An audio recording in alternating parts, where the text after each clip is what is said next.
Jessica. Good morning, Dr. John Weigand. Morning. Great. How is it coming in today? Okay, a few raindrops, but that Not doesn't get bad. me down. Yeah, that's good. Well, I am so happy to meet with you. I know that you have had an excellent career here as an audiologist in New York City for 23 years. So we just want to get to know you a bit more by asking you 23 questions. That sounds great. Yes. What does the morning routine of an audiologist look like? Okay, so usually we'll come in, we'll say hello to the staff, and say hello to Dr. Lori.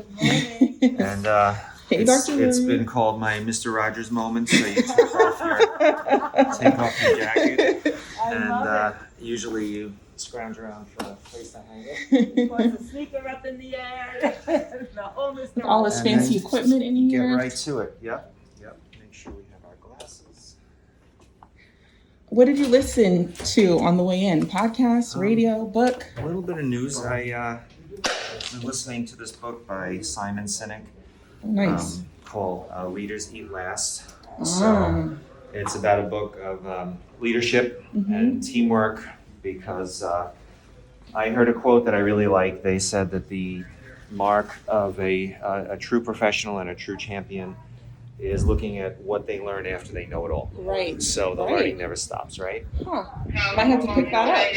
Yes. I guess if you could have a motivational coach on your ride into work, who would it be? Well, let's see. I've listened to a lot of audios also by Brian Tracy. He's very well known and successful business writer. Yep. And he basically started as a high school dropout and had to, make his way to success through having no other choice. And he, got sick of doing laboring jobs, and he eventually became an internationally known author and speaker and business coach and consultant. Oh, wow. That would be a great person to ride in with you in the morning. Sure huh? would. Yes.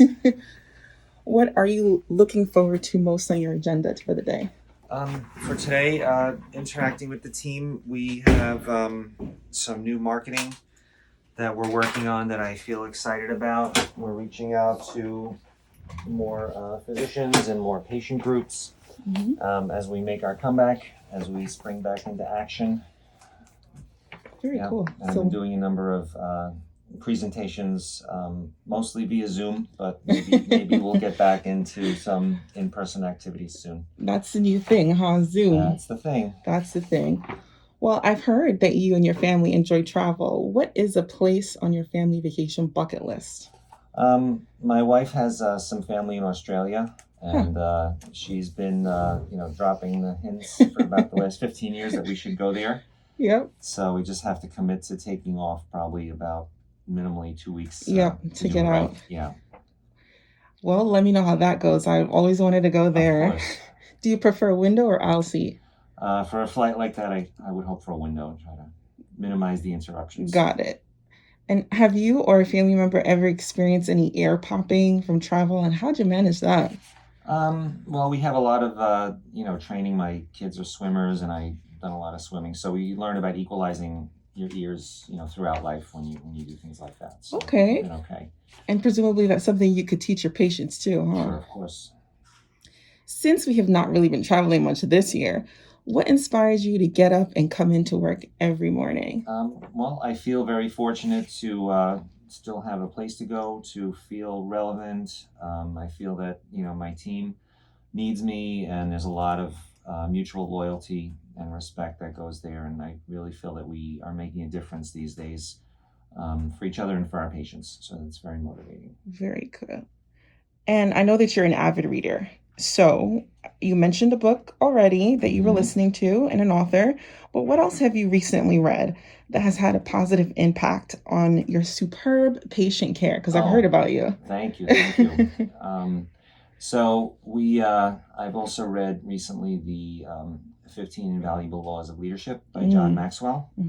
And I'm a big fan of his as well. I was fortunate enough to actually see him in person twice at some of the conferences that we went to. Oh, wow. And a lot of these principles of leadership, you already know them intuitively, but sometimes it just takes someone to articulate it in such a common sense way Right. to really bring it home. Right. Well, it sounds like you've got a great reading list, some great authors that I have to check out. Uh, what's a song that you can listen to on repeat? Mm-hmm. So there's a song by the band Yes called Changes, which I rediscovered during the shutdown.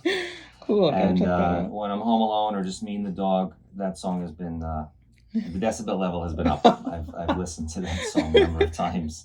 But speaking of decibel levels, let's just be honest. On a scale of 1 to 10, 1 being the softest and 10 being the loudest possible decibel level on your iPhone, how loud do you jam to that song? That could get up to, probably over 80% of the acceptable limits. Okay, that's fair. Fair Yeah. enough.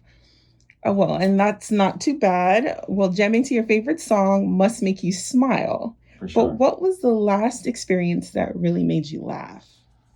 So we did get a puppy recently. His name is Hudson, and he's a handful, but he's been bringing a lot of joy to the household. That's cool. Yeah. So What kind of dog is that? It's a Woodle. It's a mix between a Wheaten Terrier and a Poodle. Nice. Very nice. Well, I've heard that your patients and staff think the world of you. What's the best compliment that you've ever received? So one of our patients is a sergeant with the police department, and I just saw him a couple of days ago, and I had one of my new students with me. So this particular patient, he said several times how the treatment that he received from me and from our team really changed his life, because now that we were able to help him correct his hearing, it was able to, save his career. He was otherwise going to have to step away. He was going to retire early as a Wow. result of his hearing loss. Wow. Well, I guess on behalf of all the viewers, we want to thank you for your service here. Thank you so much for that. Some of your patients love your hair so much that they bring baked goods. Are you a sweet or savory kind of guy? More of a savory. Okay. So, yeah. Got it. I'll keep that in mind. Okay, great. Aside from that, what are 3 things you can't live without? Definitely my iced coffee, Mm-hmm. exercising, and I'm a little old-fashioned in that I still like to read a physical newspaper. So there seem to be a collection of unread newspapers in various hiding places. Oh, at sure. home. Yeah. I'm sure. How are those things different when you were studying audiology in graduate school, or were they? Well, that was a busy time. I wasn't much of a coffee drinker back then, and it was probably more reading for school, and the reading then was more probably ski magazine, fitness magazines, that type of stuff. Right. Okay. And speaking of graduate school, what was your favorite class? And if you were to be an audiology professor, what would the name of your course be? So two different questions. So my favorite course was hearing science with Dr. Gelfand, because that really opened my eyes to what audiology was about, and that it combined a technical field with a field that's in the helping professions, where we help people. And then I would teach a course on leadership in audiology and teamwork and team management. Awesome. I would go to that class. Great. To get to this point in your career, you have probably found some value in structure and minimal surprises. But what has been one of your surprising or memorable experiences or cases since becoming an audiologist? Well, I just have to look back at the last year and really think of everyone that supported us during the shutdown, and then how the phone kept ringing off the hook because our patients still needed us. So I think sometimes you don't know who you can rely on or how much people are relying on you until there's like some sort of a crisis. Right. Well, what have been the most common clinical complaints or cases that you've noticed since this pandemic? So these days, with most people wearing masks, we lose a lot of the facial cues associated with communication. Right. And that has led to hearing loss being magnified. Mask-induced hearing loss, right? Mask-induced hearing. I've heard that. I've heard that somewhere.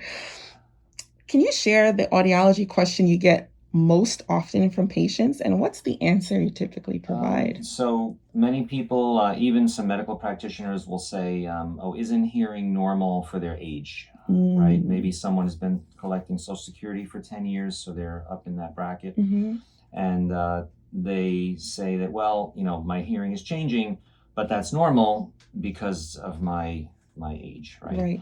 And what we say is just because something is common doesn't make it normal. It's also common for many of us to have increases in blood pressure as time Right. with the passage of time, right? But that doesn't mean we should just leave it alone. Absolutely. Good answer. I'm going to go check my blood pressure and my hearing. If you can, share one thing you've learned about yourself in 2020, and what will you change in 2021 as a result? So one thing I learned about myself is keeping a routine is very important. Keeping up with eating right, exercising, keeping in contact with people that matter, and one thing I'll change in 2021 is just really trying to make the team, the people that we work with, feel a little bit more appreciated, because it's been a tough year for everybody. Love that. And I'm sure they'll love it as well. If you could wrap these 23 questions up in a neat little bow, what would you say is the main message from both you and your practice for this year? Well, I want to say that I'm proud of everything that we've done, but we can't do it alone. Okay, so we have so much support around us, and it's for each other, and it's really for our community. And I'm happy that people depend on us and that we can meet their expectation by providing a level of service and keeping them in touch by helping them maintain their ability to communicate. That was great. That was a wonderful bow. And thank you so much for sharing a few minutes with me before seeing a patient. I know that I have to go, Great. but it's been a pleasure. Thanks. It's great. Thank you. Thanks, Tamika. Bye-bye.